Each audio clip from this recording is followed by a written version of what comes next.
Welcome, folks. I am Jaby Koay, joined by ACHARA KIRK. What's up? We're looking at new Rockstars, Marvel, What If, Episode 7 breakdown, Easter eggs, and details you missed. You guys, thanks so much for hanging out with us. Thank you, new Rockstars, for allowing us to react to this. Very, very much appreciate it. Y'all, if you haven't already, please hit that subscribe button, bell icon, all notifications, and vote this video up to let YouTube know you're enjoying what you're watching. All right, let's jump into this. Here we go. Welcome back to New Rockstars. I'm Eric Voss, and this is a breakdown of Marvel's What If Episode 7. What if Thor were an only child, and wrecks Midgard, and dances on ashes, and steals Zemo's moves without inviting him? This whole party episode was packed with cameos and references to the Marvel films, so I'm gonna break it down frame by frame for everything you might have missed. So we open in the New Mexico desert, the same opening shot of the first Thor film. Interesting how we don't see the Watcher in the stars here. Many other episodes opening shots of the sky embed Uatu among the stars, but not here. For as we will see, this supposedly omnipresent Watcher does have some blind spots. Jane Foster's computer shows the same Van Allen radiation belts around the globe that Eric Selvig's computer showed in the movie. Selvig is not with them here though, so this must be a different outing, one thankfully without Kenneth Branagh's random tilted angles. Well, she does call Eric Selvig though. He's not here, he's not present physically, like you don't see him in the episode, but he is mentioned. I'm sure they'll say it later on. That Dutch thing, like that got really, really overused in Battlestar Earth or whatever the name was with John Travolta. I forgot the name of his Scientology movie. Every single shot, nearly every single shot in that movie was Dutch. When used sparingly, it's fine. Natalie Portman returns as Jane along with everyone, aside from Brie Larson, the Warriors 3 actors, and Rene Russo as Frigga. But like the Doctor Strange episode, which I believe was a prelude to Multiverse of Madness, this cast could have been lured into this episode as a prelude to Thor: Love and Thunder. What is Brie Larson doing that she can't show up? What is she doing? I don't know. Man-hating?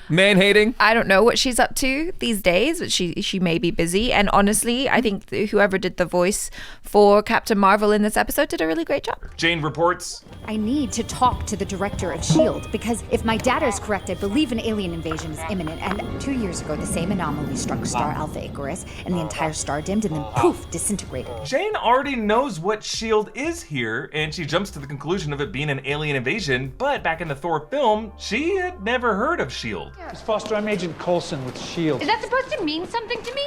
S.H.I.E.L.D., whatever they are. So this version of Jane might have discovered previous evidence of extraterrestrial life that got her on S.H.I.E.L.D.'s radar sooner. She mentions the star Alpha Icarus explosion that was 2 years prior, which we later learned was one of Thor's past ragers. Alpha Star, now that was an excellent party. Did you really destroy that planet? No, it was more of a meteor anyway, not a planet, and it was burning apart, so we just kind of helped it along and... So no one got hurt? No, of course not. Even the baby goat Gary got home safely. Eventually. Icarus was the figure from Greek mythology who flew too close to the sun so that his wax wings melted and he burned and died in the ocean, similar to the Alpha Star Icarus burning meteor that Thor laughs off here. But Thor, in a way, faces his own Icarus-like hubris, trying to coast above it all, but comes crashing down to reality in the closing moments. We never get a firm answer as to what exactly went down on Alpha Star, or what Thor meant by that goat getting to safety eventually, but maybe Surtur helped them burn it faster. I didn't connect the Icarus analogy until you said it. No, I mean, like, I know the Icarus story really well. But I didn't connect it with Thor being Icarus in this particular episode. Yeah. That's a very obvious, like, nod to, old mythology that I didn't even consider. I mean, they say, straight up in the show, but I thought that was just, like, a name they chose at random. Yeah, for the star. Just for the show. But then, like, it's Marvel, and so, of course, there's a deeper meaning, and this one was so obvious. I'm so, like, annoyed that I missed it. That goat getting to safety eventually, but maybe Surtur helped them burn it faster, and the whole experience is actually super traumatic for all of its people and its goats. Their star chart shows constellations including Ursa Minor, which was mentioned by Jane in the film as being missing, signaling an astronomical realignment that linked Earth with Asgard. Look, what do you see? Stars. Yeah, but not our stars.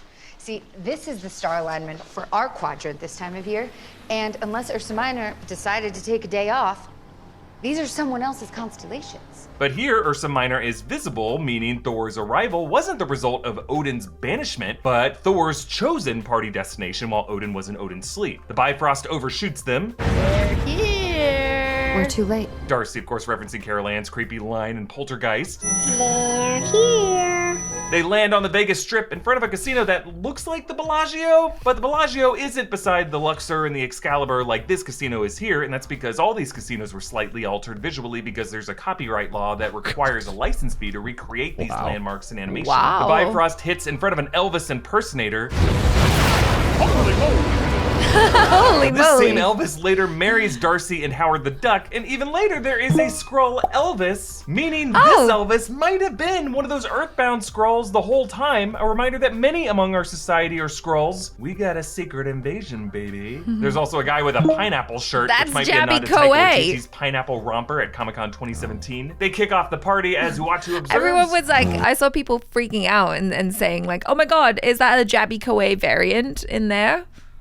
Someone loves the jabs. Maybe they just love the Taika Waititi. Comic-Con 2017. They kick off the party as Uatu observes. More than battles won or lost, it's relationships that truly define a hero. The people who shaped them, their stories. As he looks down at the city, all those lit streets makes it look like for a second he's watching them through a broken pane of glass, reminiscent of the barrier that he moved to the other side of when he didn't help Strange Supreme, and he turns away from all of this toward the stars, but missing what's going on down below. Just another example of how he doesn't always have his eye on the ball. Then a slideshow shows Thor and Loki's relationship, including young Loki playing a trick on Thor using the casket of ancient winters to freeze him, Odin holding baby Loki as he does in the film, except instead of crying, this cute baby Loki smiles. This maybe being the true nexus point, because Odin would realize that this child doesn't need his Asgardian warmth. It's also interesting how Loki later shows up as a frost giant when he was supposed to be the runt of his family. So essentially this Loki variant was born as a truer, sturdier frost giant. Also notice here how they already cover Odin's eye with an eye patch, whereas in the movie it had just been ripped out in the battle. Frigga lulls Odin into Odin's sleep with a singing choir of her fellow witches, like the choir who accompanied Loki's play in Ragnarok. But it's interesting here, they're clearly just trying to make him fall asleep faster so they can have some wine time. Also, Thor sits bedside, totally uninterested, which is exactly where Loki was sitting in the film, because Thor is kind of the jerk of this story. In Odin's vault, they pass the Infinity Gauntlet, reminding us of how in the first Thor film, there was that prop Infinity Gauntlet added to the background with all 6 stones already in it, but they were in a different arrangement. Later, Marvel, of course, retconned that gauntlet as fake, but that was a right-handed gauntlet. This one is the same left-handed gauntlet with the correct stone placement that Thanos assembles in Infinity War. Now, yes, the blue space stone should still be inside the Tesseract at this point in the timeline. The Reality Stone should still be hidden with the Ether. The gauntlet itself wasn't forged by Eitri until years later, etc., etc. But I think the idea is that Marvel put a new fake gauntlet in the vault, the way that What If has retconned a lot of Phase 1 appearances of people like Rhodey and Bruce Banner. They're also retconning the appearance of that Phase 1 fake Infinity Gauntlet. Thor drains and smashes the mug just as he does at the diner in the Thor film. Another! Volstagg parties with a couple familiar faces, including a Ravager and a woman with this elaborate face paint and hair. We actually saw this kind of design on various partiers on Sakaar and Ragnarok. There's this hooded masked figure. We saw people like this milling around Sakaar and Ragnarok. We also see several Skrulls and Yondu and a member of the Sovereign from Guardians Volume 2. Thor hugs Scourge from Ragnarok. Thunder hug. Oh, yeah. Here, have a drink. It never runs out. You try to drink it all, but you can't because it's magic. He's recalling Doctor Strange's magically refilling beer in Ragnarok. The ships that beam down are mostly ones that we've seen in the Collector's Vault in Episode 2, but were originally seen in the Grand Master's garage in Ragnarok, including that one with the circular window with the wings that fold up, and then the simple cube-shaped one. There's also a few Asgardian Viking boats that we saw as part of Loki's fleet in Episode 3, and some Kree warships like the Dark Aster. Thor uses Skrulls to exhibit his narcissism, and as Jane notices them, he does that sexy hair toss that he did in Episode 3. Darcy expected there to be lasers and flying cows, maybe referencing the Destroy All Humans game series. And then the references just keep coming. I expected him to look more like... Like what, E.T.? Unless like a Hottie McScotty, Beach Buddy Ken, old school Abercrombie catalog? Of course, referencing E.T. and Scotty from Star Trek. They use First Contact as a euphemism, referencing the 1996 Star Trek film. You can make first contact with, I don't know, that guy. He looks like a loser.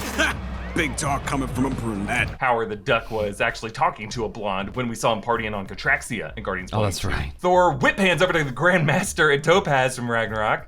Topaz, what do I always say? I love cake. I love how Topaz is eating a whole slice of cake with her hand, and she's carrying that staff that she and the Grandmaster used to melt his cousin Carlo. Jane only knows Thor by his connection to Norse mythology. As in Thor, the Norse god of thunder? I don't know anything about horse gods, but I do know how to bring the thunder. Actually, one of Thor's successors as the god of thunder is Beta Ray Bill, a Corbinite with a horse face. As Jane asks Thor about Icarus, I love this drunk off-screen hype man in this episode. Astro anomaly that preceded it happened Don't again drink too much. tonight. Or too little. Hey, Thunderbolt. There's more great off-screen I didn't even drunkenness when catch Thor that. reminds Fandral of waking up next to a baby goat. I named him Gary. Yeah, you did. The party rages on with the Grandmaster DJing, just like we saw him do in Ragnarok. Now, the music we hear is actually a remixed version of the Grandmaster's birthday theme from that movie.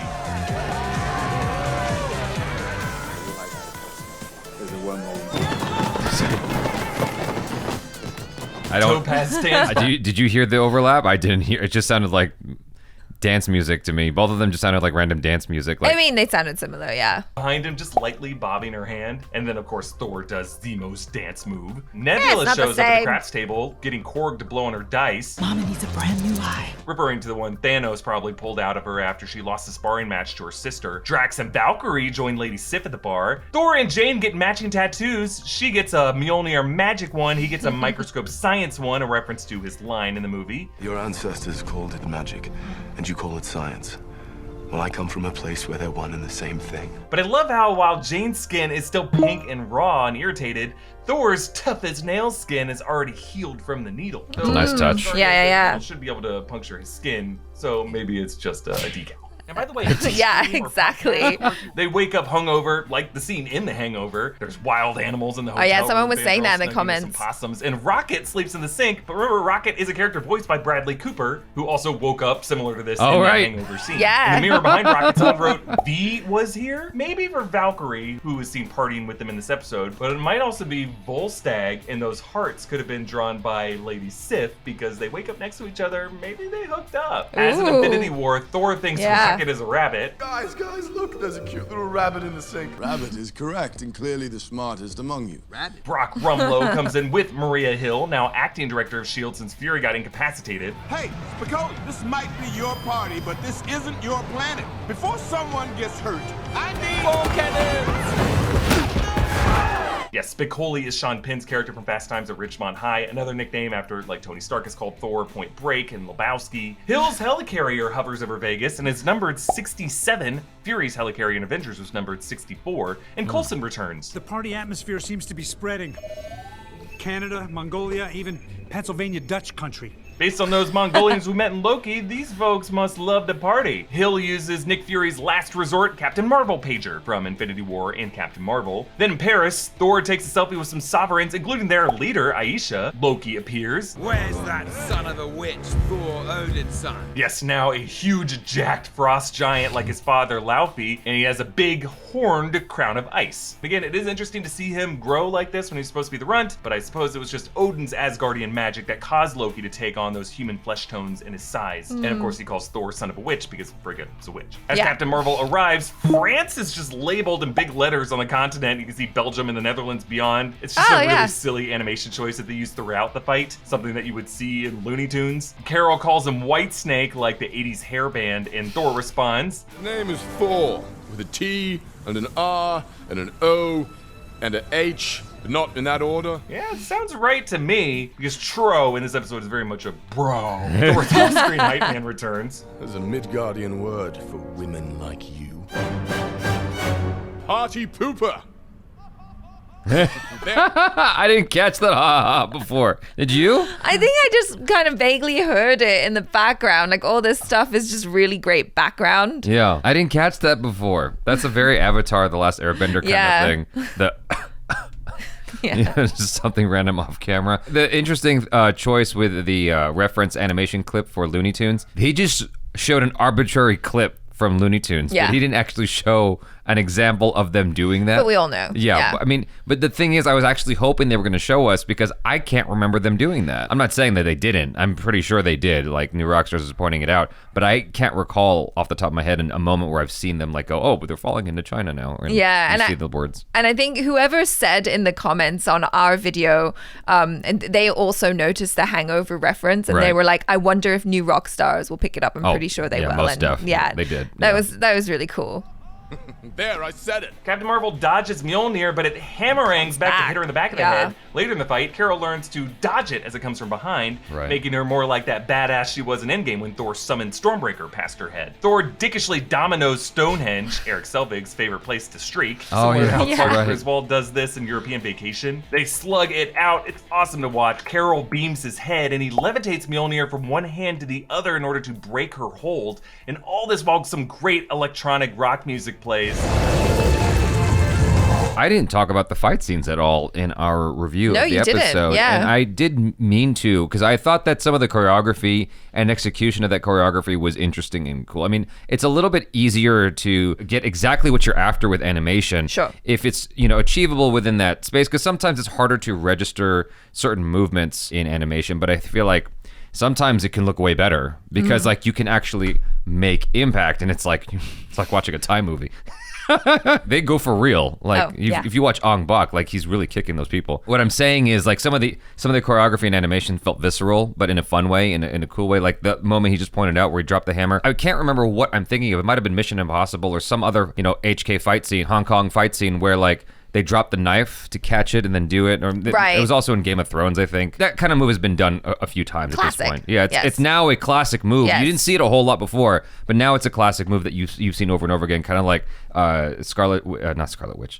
Black Widow is like leg wraparound octopus move. That's been done to death. Yeah. Evoking music composed for Ragnarok by Mark Mothersbaugh. Thor anchors her with Mjolnir, and the other partiers include a guy dressed in a Celestial-inspired costume. Like I didn't even catch that. Old Wrinkle Mouth on the right is one of those Sakaar gladiators, as well as that weird helmet dude on the left. And then, a few Skrulls point and mock Carol as the pooper. Kind of cold considering she saved a lot of their fellow refugees 16 years earlier. True. Maria Hill references Carol's Flurkin, Goose. Your cat could devour whole armies. You've got a cat? What's its name? Goose. Ooh, Top Gun! You're Maverick! Is your ego writing checks that your skills can't cash? No. Yes. Calling back the line from Top Gun. Son, your ego is writing checks your body can't cash. And she says that she thought Carol would be a dude captain, referencing the fact that Captain Marvel was a male superhero originally. They discuss hitting Thor with a nuke-level blast. It's not a bad idea, actually. The Mojave Desert could withstand the hit. The Mojave Desert is where S.H.I.E.L.D. built Project Pegasus, which in Avengers, the Tesseract portal caused to implode in a huge crater. Just shows how they designed the space in case something like that might happen. Surtur, Clancy Brown returning to voice him, flirts with the Statue of Liberty, burns her arm off, and then the Frost Giants deface Mount Rushmore using the Casket of Ancient Winters. The party moves on to the Sydney Harbor Bridge, where Korg dances with a baby pacifier alongside some more familiar faces. Mantis, some Asgardian soldiers, one of those yellow sex bots from Contraxia, more Skrulls, Ravagers, and Sovereign. Valkyrie and Meek shows up. And then that Strainer helmet dude is another runaway gladiator from Sakaar. Jane contacts Heimdall and finds Frigga, filling her in, but only between sips of Chardonnay. It's Thor. He's in trouble. Why is the Chardonnay red, Carol though? knocks Thor to Siberia, where Hill and Rumlow prep to nuke them both, but Frigga intervenes. What are you doing here? You must be using a lot of dark magic just to check in on me. Yeah, dark magic or dark energy is what the Asgardians use to transport themselves without the Bifrost. As Loki mentioned in Avengers, with the Bifrost gone, how much dark energy did the All-Father have to muster to conjure you here? And as Heimdall said in his dying breaths, Let the dark magic flow through me one last time. Loki apparently planned to use the St. Louis Arch as a giant slingshot. And then to the left of Yondu with the mask, that's another Sakaar gladiator from Ragnarok. They got all those guys in there. It's pretty cool. But everyone bounces. Let's go, Topaz. We shall ride like the wind. Please, loser. Wait. And we're keeping the scoot scoots. Nebula reversed to Thanos. I think I hear my dad calling. Good luck. But Thor uses Mjolnir to scare everyone into helping him out. You can see the disc on the top shows the same Norse runes on Mjolnir from the films, and these translate to, "He who wields this hammer commands the lightning and the storm." They fix Stonehenge and the St. Louis Arch, the Power Blackout, the Statue of Liberty, Mount Rushmore, and the Ferris wheel. And even though it wasn't their fault, the Leaning Tower of Pisa, it's actually kind of similar to how evil Superman fixes this when he doesn't need to in Superman 3. Thor also scrubs Thor rocks off of a wall, and judging from the White House behind him, this must be the Washington Monument. So Thor tries to fool Frigga, but Mjolnir is covered in underwear and Mardi Gras beads and graffiti. Looks like it reads "Crazy Night" and "Driftin' and Hot Tea." And then there's a picture of someone bearded. This might be Thor from another time when he had that awesome beard. Thor schedules a date with Jane, and the Watcher tries to wrap things up. Together, they lived happily ever after. But he blinks. I know it's just a character blinking, but it does cause the gleam of his eyes to vanish briefly. I just think it's another example of how this Watcher's more human features make him less of an eternally seeing godly presence. Because if one can blink, one can miss things, even for the briefest moments. Which might be why, as he realizes this is actually a twist ending, he says, "Wait, what?" Huh? Yeah, normally the Watcher is the one to tell us when a dark ending is coming, but this time he is caught off guard as much as we are. Okay. Oh, that was an interesting thing that they noticed there with the blink. That's really cool. That's a nice little touch. Yeah. So regarding Ultron, okay, initially when I saw who looks like Vision, the character that looks like Vision here at the end, initially when I saw him, I said Ultron, and then when you do these kinds of videos, you start to second guess yourself and you're like, oh, maybe I'm an idiot. Maybe I'm wrong. Maybe the, Marvel fanboys are going to come after me. So then I took a second look at it. I'm like, oh, it looks more like Vision. And I forgot the element, the most important element of that, which is Vision's body was designed for Ultron. Yes, correct. I completely forgot about that detail. And so everyone in the comments was going after me, going, "Oh, I'm like, God damn it! You can't win. You can't win when you do these videos. Like you're just trying to cover your ass. Yeah. So you mitigate any of that happening, and then it turns out maybe you were right the first time. Right. I said Ultron the first time, and then I course corrected the wrong way and said Vision, and then people were like, I mean, it is kind of. It's both. It's both, right? Well, they're about to tell us, so. Right. Well, I mean, it's Ultron in Vision's body, because Vision's body was designed for him. Because Vision was a vessel for him. Right. Yes, correct. I think this sets up the Watcher to finally intervene on a multiversal threat that he worries might even affect his own existence. That threat? An army of Ultron sentries coming from a portal led by Ultra Vision, armed with all 6 Infinity Stones. But since the Mind Stone is in Vision's head, it is the green Time Stone that is in his chest, the Time Stone being the penultimate stone that Thanos got before the Mind Stone. I love how all of these sentries are illuminated red, which in Age of Ultron was how we could tell which one drone contained Ultron's consciousness at any given moment. But this tells us that this Ultron can exist as all of them simultaneously, of course using his stones. This Ultron must have completed his original plan to transfer his consciousness into the synthezoid body with vibranium-infused tissue and the Mind Stone, which of course the Avengers converted into Vision using Jarvis AI. But in this universe, Tony Stark would not yet have the Mind Stone in order to launch his Ultron AI and create that problem to begin with. So this Ultra Vision must come from another universe, one where he might have used that divine knowledge from the Mind Stone to locate all the other stones before Thanos could, and then went on to conquer that reality, and then move from reality to conquer the multiverse. But this also means we are learning a new function of the 6 Infinity Stones combined, not just the ability to erase half of all life or all of life, but the ability to transcend realities as a Nexus being, which also poses some terrifying implications for zombie Thanos, who also acquired all 6 stones. While I said Vision, I did suggest the theory that they came from another universe. You did, yes. So there. So I didn't get it all wrong, okay? Yeah. At least according to what Eric Voss is pointing out here. And of course, Eric Voss is all-knowing, all-seeing, and knows all the things. He's the authority. He's the Watcher. He is the one. He's the White Watcher. Yes. You get it? Yeah. White Walker. Yes. We know from trailer footage that Party Thor will join a team of Black Widow, Captain Carter, Strange Supreme, and others as they fight Ultron sentries, and there was a clip of Party Thor telling Strange, "Zombies, great idea!" making me wonder if the Watcher's next move will be to assemble these misfit toys into a team to play these 2 Nexus threats to the multiverse, ones that he did not see coming until now, against each other. I can't wait for that. For that ending, yes, please. Right. Yes, Please, last 2 episodes, bring it. What if? Like that's what I want to see. Yeah, I mean, that's quite exciting. Just that notion that you're going to merge all these different characters that we've been learning about over the course of the season. I kind of wish that this season was longer and that the unity of these characters we could spend more time with the unity of these characters. Yeah. Because even with Avengers, both of them, Avengers, Infinity War, and Endgame, like, we never really got all the heroes together for a very long time. Sure. It's like they all came together sort of at the end of Endgame, but we were missing Black Widow. We were missing someone else, I can't remember who. We never got everybody together, like, you know, Mortal Kombat Trilogy or something, you know, where you just have all the characters at once. Obviously, you know, narratively, that's kind of ridiculous and impossible, an order too tall for anyone to manage. And so I'm sure what they're doing is going to be something sort of similar with the last 2 episodes, where it's got to be manageable so you can keep up with everything going on. You're not going to have every single superhero in these 2 episodes, right? Sure, yeah, but we can at least get the ones that we've seen so far. I Right. think it'll be awesome. Like, I'm really looking forward to it all just going, like, completely bananas. Well, we're not going to have Iron Man, right?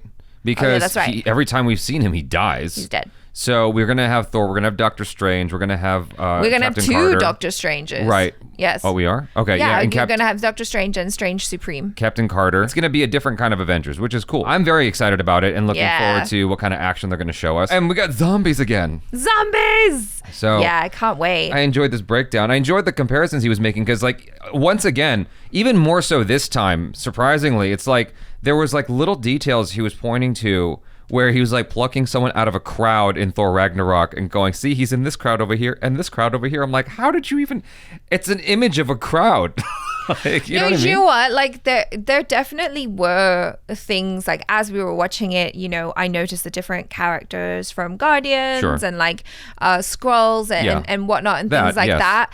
But it is cool to just kind of, you know, it's almost like giving a shout out to the artists or the people who worked on it to be like, hey, I see all your hard work and the thought that you put into this, because they could have just put anyone, you know, and they could have just not put any thought into kind of keeping the world consistent with what we know from what we've watched. And I love that. I love that you can see all these little small details if you take the time to, like, pause the video and like really scan. You guys, thanks so much for hanging out with us. Thank you, new Rockstars, for allowing us to react to this. Very, very much appreciated. I appreciate getting educated every time. You guys, if you haven't already, please subscribe, hit that bell icon, all notifications, and vote this video up to let YouTube know you're enjoying what you're watching. I'm Jaby Koay. This is ACHARA KIRK. Peace out.